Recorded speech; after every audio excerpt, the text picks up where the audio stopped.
August 4th, 1892. Fall River, Massachusetts. When police entered 92 2nd Street that sweltering Thursday morning, they found Andrew Borden's body first. The 69-year-old businessman lay on the sofa in the sitting room, his face carved into something barely recognizable. 11 blows from a hatchet had cleaved through skull and tissue, leaving his left eye split in half and dangling against his cheek. But it was what they found upstairs that would haunt investigators for decades. Abby Borden, Andrew's wife, lay face down in the guest bedroom, her skull crushed by 19 separate blows. The blood had already begun to coagulate, indicating she'd been dead for 90 minutes before her husband was killed. And sitting perfectly still on the windowsill, watching the chaos unfold with yellow-green eyes, was the family's tabby cat, a creature that had witnessed everything. The cat's name was Cleopatra, and what she saw that morning would remain locked behind those unblinking eyes forever. But the truth was far more terrifying than anyone in Fall River was prepared to accept. Before we uncover the truth about the Borden family cat, 1892 Fall River's forgotten witness to Lizzie's acts, make sure to subscribe to the Silent Abbey and ring that notification bell. We dig deep into the forgotten corners of history, where the darkest human stories hide. Drop a comment telling us where you're watching from. We love hearing from our community of mystery seekers around the world. Now, let's step back into that suffocating August heat and discover what really happened at 92 2nd Street. The summer of 1892 descended upon Fall River, Massachusetts like a wool blanket soaked in hot water. Temperatures climbed into the 90s day after day, and the humidity rolling off Mount Hope turned the industrial city into a pressure cooker. This was the Gilded Age in America, a time of tremendous wealth for some and grinding poverty for others. The gap between the classes had never been wider, and nowhere was this more apparent than in Fall River.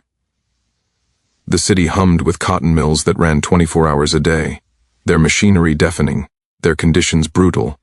Immigrant workers, Irish, Portuguese, French-Canadian, crowded into tenement houses, while mill owners built grand Victorian mansions on the hill, the elevated eastern section of town where the established families lived. Andrew Jackson Borden was one of these men, though not quite in the upper echelon. He'd built his fortune slowly, methodically, through undertaking, property rental, and banking. By 1892, he was worth nearly $500,000, approximately $15 million in today's currency, yet he lived with a miser's mentality that baffled and frustrated his family. The Borden house at 92 2nd Street sat in the flats, not on the hill. It was a narrow Greek Revival building, cramped and dark, with no indoor plumbing and no gas lighting in most rooms. Andrew Borden, despite his wealth, refused to modernize. The house sweltered in summer and froze in winter. There was no bathroom. The family used chamber pots and a privy in the backyard. There was no privacy either. The house's layout meant family members had to walk through each other's bedrooms to access different areas. Living in this uncomfortable home were Andrew, his second wife Abby Durfee Gray Borden, his 2 adult daughters from his first marriage, Emma and Lizzie, and an Irish maid named Bridget Sullivan, whom everyone called Maggie for reasons lost to history. The family also kept a small menagerie, some pigeons in the barn that Andrew inexplicably slaughtered one day, claiming they attracted neighborhood boys, and Cleopatra, a gray tabby cat that Lizzie had brought home 5 years earlier. Lizzie Andrew Borden was 32 years old that August, unmarried, and by all accounts increasingly desperate. In Victorian America, an unmarried woman of 32 was considered a spinster, a social death sentence in respectable society. Lizzie taught Sunday school at Central Congregational Church, participated in the Women's Christian Temperance Union, and volunteered with various charitable organizations. She presented herself as a model of Christian virtue, but beneath the surface, tensions in the Borden household had reached a breaking point. Andrew controlled every penny. He gave Lizzie and Emma allowances like they were children, not grown women. When Lizzie wanted to take a trip or buy something for herself, she had to ask permission and justify the expense. Andrew had transferred property to Abby's relatives, property that Lizzie and Emma believed should have been theirs. The sisters saw this as a betrayal, a sign that their stepmother was manipulating their father. Abby herself was a quiet, overweight woman of 64, who kept house and mostly stayed out of everyone's way. Lizzie and Emma had stopped calling her mother years ago, referring to her only as Mrs. Borden. The cold formality spoke volumes, and through all of this domestic tension prowled Cleopatra, the cat who saw everything. Cats in Victorian households occupied a curious position. They were simultaneously valued for controlling mice and rats, and viewed with suspicion as creatures associated with witchcraft and female independence. A woman who kept cats, especially an unmarried woman, was subject to whispered speculation. But Lizzie doted on Cleopatra, who slept in her room and followed her throughout the house. In the days leading up to August 4th, something was deeply wrong at 92 2nd Street. The family had been suffering from food poisoning, violent nausea and vomiting that sent everyone except Bridget reeling. Uncle John Morse, Andrew's brother-in-law, had arrived for a visit and was staying in the guest room, the very room where Abby would die. Lizzie had been seen attempting to purchase prussic acid, a deadly poison, from a local pharmacy just days before, claiming she needed it to clean a sealskin cape. The pharmacist refused the sale, finding the request suspicious, and Cleopatra had begun acting strangely, according to neighbors. The cat would sit at windows for hours, perfectly still, watching, waiting. The stage was set for one of America's most infamous murders. The warning signs emerged like cracks in ice, subtle at first, then impossible to ignore. 3 months before the murders, Andrew Borden transferred a property on Ferry Street to Abby's half-sister for $1. When Lizzie and Emma discovered this, they were furious. They saw it as their father giving away their inheritance to curry favor with Abby's family. The sisters had grown up in poverty before Andrew made his fortune, and they'd watched him deny them basic comforts while amassing wealth. Now he was giving it away to Abby's relatives. According to neighbors, the arguing in the house became audible from the street. Lizzie's friend Alice Russell later testified that Lizzie told her, "I feel as if I should like to take a knife and kill her," referring to Abby. When Alice expressed shock, Lizzie clarified she meant she felt so angry she could harm her stepmother, a distinction that would later seem meaningless. Cleopatra, according to Bridget Sullivan, became agitated during these arguments. The cat would pace and yowl, behavior that made superstitious Bridget nervous. In Irish folklore, cats could sense death approaching. One morning in June, Lizzie discovered that her father had killed all the pigeons she'd been keeping in the barn. Andrew claimed the birds were attracting neighborhood boys who might break into the property, but Lizzie was devastated. She'd raised these birds from chicks, training them and caring for them daily. Neighbor Adelaide Churchill testified that she saw Lizzie standing in the yard crying with Cleopatra weaving between her legs. "He killed them all," Lizzie told Adelaide. "He killed them with his bare hands." The incident revealed something crucial about Andrew Borden. Character: he was capable of casual cruelty to assert dominance. If he would kill his daughter's beloved pets without warning, what else might he do? And more importantly, what might someone do in response? Cleopatra stopped going into the barn after that day. Animals, Bridget insisted, knew when a place had seen violence. In late July, someone broke into the Bordens' home during the day and stole some cash and jewelry. Or at least, that's what was reported to police. No forced entry was evident, and nothing of significant value was taken. The burglary was suspicious, and some historians believe Lizzie staged it herself, perhaps testing the idea of a mysterious intruder who might later be blamed for something far worse. After the incident, Andrew began locking all the doors inside and outside. He installed new locks and kept the only keys. The house, already cramped and uncomfortable, became a locked box. Bridget had to let family members in and out. The atmosphere grew claustrophobic. Dr. Seabury Bowen, the family physician, visited the house during this period and found everyone in a state of nervous tension. The food poisoning had struck suddenly, violent vomiting that left the family weak. Some historians have speculated this was a poisoning attempt, possibly using the prussic acid Lizzie had tried to purchase. Cleopatra refused to eat for 3 days during this period, according to Bridget. The cat would approach her food bowl, sniff carefully, then walk away. It was as if she sensed something contaminated in the house. The night before the murders, Lizzie visited her friend Alice Russell and delivered a strange, rambling monologue that Alice would later describe as deeply disturbing. Lizzie spoke of premonitions, of feeling that something terrible was about to happen. She talked about her father's enemies, men he'd foreclosed on, business rivals who might wish him harm. "I feel afraid sometimes that father has an enemy," Lizzie said. "I feel as if something is hanging over me that I cannot throw off." Alice found this uncharacteristic. Lizzie was usually composed, controlled. This fearful, almost frantic woman seemed like someone else entirely. That same evening, Bridget Sullivan later testified, Cleopatra behaved strangely. The cat prowled from room to room, meowing constantly. When Bridget tried to pet her, Cleopatra hissed, something she'd never done before. The cat eventually settled on the landing of the back stairs, a position from which she could watch both the first and second floors. It was as if she was standing guard. Uncle John Morse retired to the guest bedroom upstairs. Andrew and Abby went to their separate rooms. They hadn't shared a bed in years. Lizzie was in her room on the second floor. Emma was away visiting friends in Fairhaven. The house fell silent except for the creaking of floorboards and the sound of Cleopatra's occasional plaintive meow. The last peaceful night at 92 2nd Street had begun.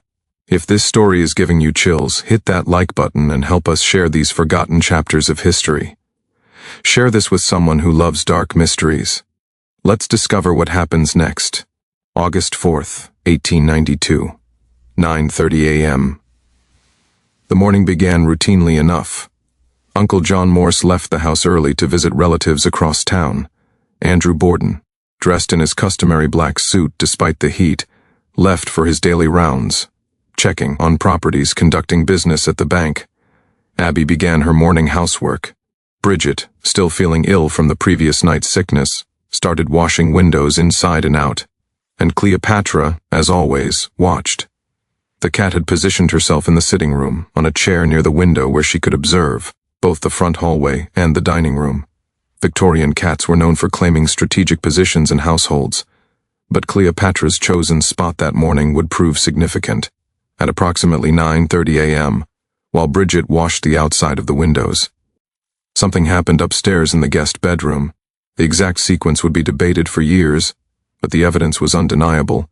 Abby Borden was struck 19 times with a hatchet as she bent down, either making the bed or perhaps reaching for something on the floor. The first blow likely came from behind, catching Abby at the base of her skull. She fell forward, and the attack continued with savage intensity. The killer struck again and again, crushing the back of her head into a pulp of blood, brain matter, and bone fragments. Blood sprayed across the floor and walls. One blow was so forceful it split Abby's skull completely, exposing the brain beneath. And then, silence. The killer left Abby face down on the floor and went downstairs. Bridget testified later that she heard nothing unusual, but she was outside washing windows and the August heat had left her dizzy and weak. Did Cleopatra see the killer descend those stairs? Did she see blood on their hands, their clothing? Cats have excellent vision and can detect even small details that humans miss. But Cleopatra, if she witnessed the descent, made no sound. She simply watched. Andrew Borden returned home around 10:45 a.m. He'd been out for about 2 hours, conducting business in the oppressive heat.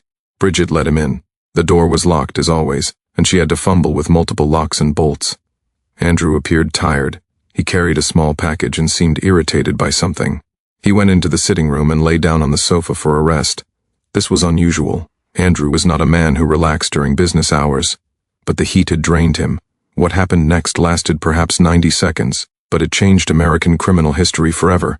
Someone entered the sitting room with a hatchet. Andrew was lying on his right side, his head on a pillow, possibly dozing. The killer approached from behind the sofa and swung. The first blow caught Andrew on the side of his face, near his eye. It was a devastating strike that likely killed him instantly, but the attacker didn't stop. 10 more blows followed in rapid succession, each one crushing bone and tearing flesh. Andrew's left eye was split cleanly in half, the eyeball severed so precisely that it hung against his cheek. His nose was severed, his jaw was broken, blood soaked into the sofa and dripped onto the floor. The attack was frenzied yet accurate. Every blow struck the head and face. This was personal, this was rage, and during this entire attack, Cleopatra remained on her chair by the window. When Bridget would later describe the scene to police, she specifically mentioned the cat. She was sitting there watching the master's body, not making a sound, just sitting and staring like she'd turned to stone. At 11:10 a.m. Lizzie called from the top of the back stairs. "Maggie, come quick, Father's dead. Somebody came in and killed him." Bridget rushed in from the back of the house where she'd been resting.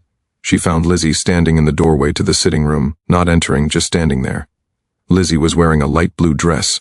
Bridget noted this specifically because the dress was crisp and clean, with no blood visible. "Go get Dr. Bowen," Lizzie said. Her voice was calm, almost flat. Bridget ran across the street to fetch the doctor, who arrived within minutes. Dr. Seabury Bowen entered the sitting room and immediately saw the carnage. Andrew Borden's mutilated face was still oozing blood. The body was so fresh that blood continued to seep from the wounds. "Where is Mrs. Borden?" Dr. Bowen asked. assuming Abby would want to be with her dying or dead husband. "I don't know," Lizzie replied. She had a note to go see someone who was sick. But minutes later, Bridget and a neighbor, Mrs. Churchill, went upstairs and discovered Abby's body in the guest bedroom. She'd been dead for 90 minutes to 2 hours, killed before Andrew, not after. The blood had coagulated into a dark, sticky pool around her hia. The house on 2nd Street exploded into chaos. Police arrived, neighbors crowded into the yard, newspaper reporters materialized as if summoned by dark magic. And throughout the initial investigation, as police officers tramped through the house examining evidence, Cleopatra remained on her chair. Officers noted the cat's presence in their reports. A gray tabby cat was observed in the sitting room, approximately 4 feet from the deceased. The animal appeared alert but made no attempt to leave or approach the body. One officer tried to shoo the cat away. Cleopatra hissed and held her ground. She would not leave her post. She had seen everything, and now she was bearing witness to what came after. The Fall River Police Department, unaccustomed to murder investigations of this magnitude, immediately made critical errors that would compromise the entire case. Officers failed to secure the house properly. Neighbors wandered through the crime scenes, contaminating evidence. Someone, possibly the police themselves, washed blood from the kitchen sink before it could be properly documented. The hatchet that was likely the murder weapon was found in the basement, its blade freshly cleaned, but officers couldn't definitively connect it to the crime because they'd allowed evidence to be disturbed. During the initial police interviews, Lizzie's story began to show cracks. She told different officers different things about her whereabouts during the murders. First, she said she was in the kitchen. Then she said she was in the barn looking for iron to make fishing sinkers. She said she heard a groan and came inside to find her father dead. She said she heard nothing at all. When asked about Abby, Lizzie claimed her stepmother had received a note asking her to visit a sick friend. But no such note was ever found. No friend came forward.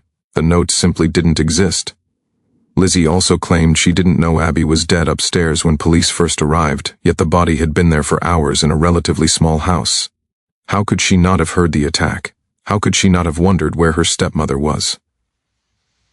And then there was the dress. On Sunday, August 7th, 3 days after the murders, Lizzie was seen by 2 witnesses burning a dress in the kitchen stove. When questioned, she claimed the dress was stained with paint and she was simply disposing of it. But the timing was devastating. Why would someone burn a dress 3 days after a murder, knowing police were investigating? Alice Russell, who witnessed the dress burning, was horrified. She testified about it at the inquest, effectively ending her friendship with Lizzie but unable to stay silent about what she'd seen. Throughout the investigation, one detail emerged that chilled everyone who heard it. Cleopatra had not left the sitting room for hours after Andrew's body was discovered.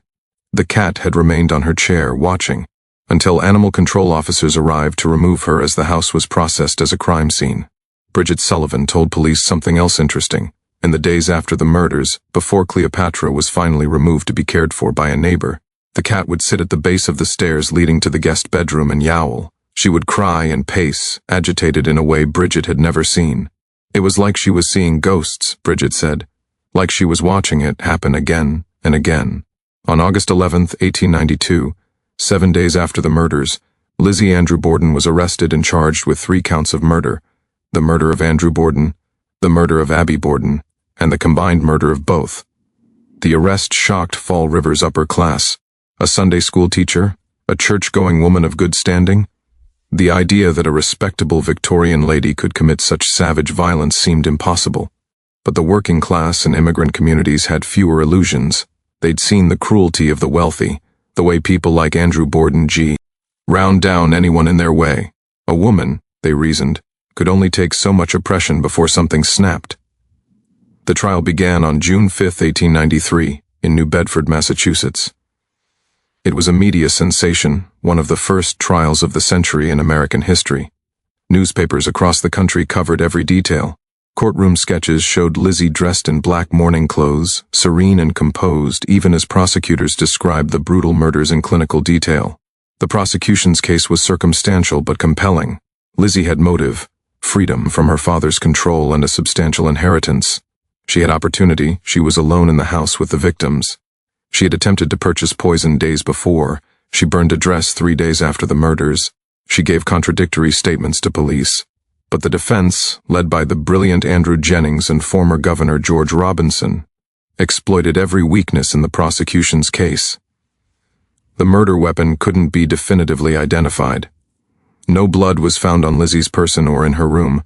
The prosecution couldn't explain how she could have committed such savage murders without getting blood on herself. The defense also played to Victorian sensibilities about femininity. How could a lady, a refined Christian woman, commit such violence? The prosecution's case, they argued, required jurors to believe something that violated the natural order, that a woman could be a savage killer. The all-male jury deliberated for just over an hour, not guilty on all counts.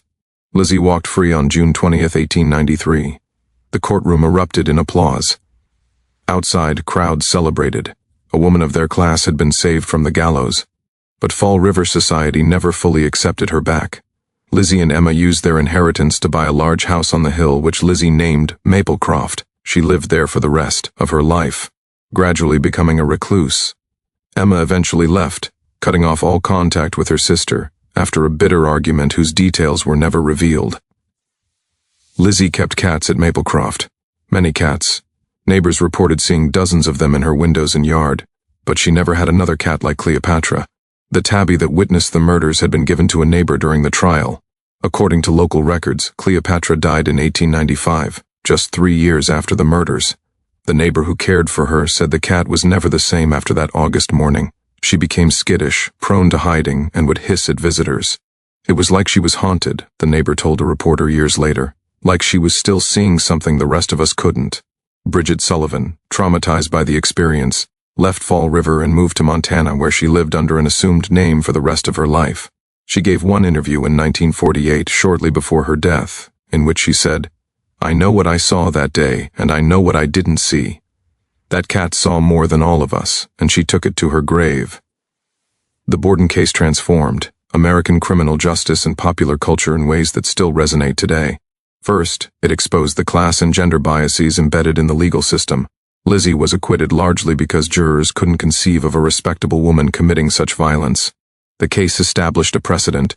Women, particularly wealthy white women, were presumed incapable of extreme violence. This presumption would be challenged repeatedly over the following decades as more cases revealed that capacity for violence knows no gender. The trial also highlighted the primitive state of forensic science in the 1890s. There was no fingerprinting, no blood typing, no DNA evidence. Crime scene photography was in its infancy. The Fall River police had no formal training in homicide investigation. If the Borden murders happened today, forensic analysis would likely have produced definitive answers within days. The case sparked intense public fascination with true crime, creating a template that would be followed for over a century. The Borden murders were one of the first crimes to be extensively covered by national media, complete with courtroom sketches and daily updates. This media frenzy established patterns we still see today: the focus on a single sensational case, the speculation about motive, the transformation of defendants into celebrities or monsters. Popular culture seized on the case immediately. Within months, children were singing the infamous rhyme, "Lizzie Borden took an axe and gave her mother 40 whacks. When she saw what she had done, she gave her father 41. The rhyme got the facts wrong. Abby received 19 blows, Andrew 11, but it became embedded in American consciousness. The case inspired countless books, plays, films, and television shows. It became a dark fairy tale, a cautionary story about repressed Victorian women and the violence lurking beneath respectable surfaces. The Borden case also changed how we think about domestic violence and family annihilation. Before Lizzie Borden, murders within families were typically understood as crimes of passion, sudden explosions of rage. The Borden case suggested something different: premeditation, planning, cold calculation. It revealed that the home, supposedly a sanctuary, could be the most dangerous place of all. For women specifically, the case became a symbol of female rage against patriarchal control. Feminist scholars have analyzed Lizzie Borden as a woman driven to extremes by her father's financial and emotional abuse. Whether she was guilty or not, her story exposed the impossible position of unmarried women in Victorian society, dependent on male relatives, unable to earn their own money, trapped in suffocating domesticity. The unanswered questions haunt us still. If Lizzie did commit the murders, how did she avoid getting blood on herself? If she didn't, who did? Some theories suggest an unknown intruder, though this seems unlikely given the house's layout and locked doors. Other theories propose that Bridget Sullivan was involved, or that Lizzie had an accomplice. And what about Cleopatra? The cat's presence at the crime scene became a macabre footnote in the case, but it raises fascinating questions. Animals, particularly cats, are far more perceptive than most people realize. They notice changes in human behavior, emotional states, and environmental factors that escape human attention. Did Cleopatra witness the planning of the murders in the days before? Did she see Lizzie's rage building, her desperation intensifying? Cats are intensely attuned to their owners' moods. If Lizzie was spiraling toward violence, Cleopatra would have known. The cat's behavior after the murders, the agitation, the yowling at the base of the stairs, the transformation from a calm pet to a disturbed, fearful animal, suggests profound trauma. Animals can be traumatized by witnessing violence, just as humans can. Cleopatra's shortened lifespan and changed behavior indicate she never recovered from what she saw. In a broader sense, Cleopatra represents all the silent witnesses to family violence. The children who see but can't speak, the neighbors who hear but don't intervene, the victims who survive but are never believed. The cat's presence in the Borden house reminds us that violence is always witnessed, always has consequences beyond the immediate victims. The Borden case ultimately reveals something disturbing about human nature. Our capacity for violence exists alongside our capacity for denial. Fall River society knew the Borden household was troubled. Neighbors heard arguments. Friends knew about the family tensions. But everyone looked away, maintaining the polite fiction that everything was fine behind those locked doors. It took an axe and 40 blows to shatter that fiction. What do you think drove Lizzie Borden to such acts, if she was indeed guilty? Was it the suffocating role of her father? The slow accumulation of resentment over decades? Or something darker, a capacity for violence that existed independent of circumstance? And what about Cleopatra, the cat who saw everything? In a case with no definitive answers, she remains the one witness who could have told us the truth. Leave your theories in the comments below. Do you think Lizzie was guilty? Do you believe an animal could be traumatized by witnessing murder? How much do our pets really understand about human violence? Subscribe to The Silent Abbey for more lost chapters of American history, the dark corners where truth and legend intertwine, where the past refuses to stay buried. Next time, we'll explore another forgotten witness to history's darkest moments. Until then, remember, someone is always watching, even if they can't speak. See you in the next video.